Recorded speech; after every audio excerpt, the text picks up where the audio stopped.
அதிராம்பட்டினம் பட்டுக்கோட்டை சாலை புதுக்கோட்டை உள்ளூரில் அமைந்துள்ள பிரில்லியன்ட் சீனியர் சிபிஎஸ்இ பள்ளி மாணவர்களாகும்.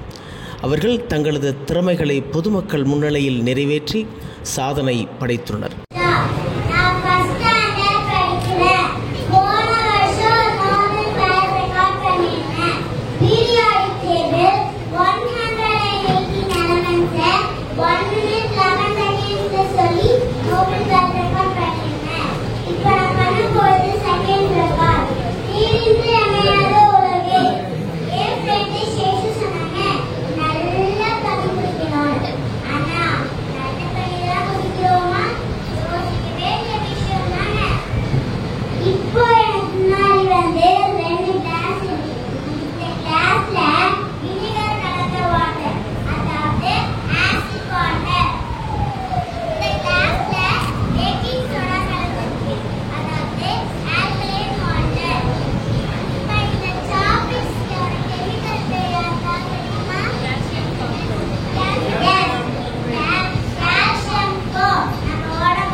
பார்த்து ஐடென்டிஃபை பண்ணி 250 காம்பவுண்ட்ஸோட நேம் வந்து சொல்ல போறாங்க. எவ்வளவு நேரத்துல சொல்றாங்கன்றத ரெக்கார்டு ஸ்டார்ட் பண்ணுங்க. சார் அப்படியே கிட்ட வந்து லைக் பண்ணுங்க சார். ஓகே அந்த பாட்டு சார் டைமிங் சார் அப்படியே லைட்டா எனக்கு இன்னும் ஸ்டார்ட் பண்ணிட்டு உங்களுக்கு எனக்கு தான் டைமிங் ஆனது சார். ரெடியா camera your time starts now.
குறைவு தான். ரெக்கார்டு வந்து மனப்பாடம் பண்ணி பண்றாங்க அப்படின்னு நினைச்சிருக்கீங்களா? அவங்க பிராக்டிக்கலா அதை செஞ்சு காட்டுறோம். ஒரு விஷயமும் அவங்க புரிஞ்சு இந்த விஷயத்த பண்றாங்க ரெக்கார்டு அவங்க புரிய வைக்கிறதா பசங்க எல்லாமே அவங்க ட்ரைனிங் எல்லாமே பண்ணிட்டு இருக்காங்க. கொஞ்சம் கிளாப் பண்ணி கொஞ்சம் கை சொல்லி நல்லா இருக்கும். இவர் பண்ண போற ரெக்கார்ட் வந்து மேக்ஸ்னாவே எல்லாருக்கும் பயம் இருக்கும். அந்த மேக்ஸ்ல யார் கண்டுபிடிச்சா அவருக்கு பாதுகாப்பு ரேட் வந்து 100 பேர் சொல்ல போறாரு. அந்த விஷயத்தை பதிவு பண்ணிட்டு இருக்காரு. மேக்ஸ்ல என்ன அப்படின்னு ஐடியா பண்ணிட்டு இருக்காங்க சொல்லிட்டு இருக்காரு. கொஞ்சம் அவங்க கவனிக்க.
அந்த மாதிரி 100 பேருடைய ஃபார்முலாவுடைய கண்டுபிடிச்ச நேம் சொல்ல போறாரு. எத்தனை செகண்ட்ல பண்ண போறாரு அதான் சேலஞ்சு.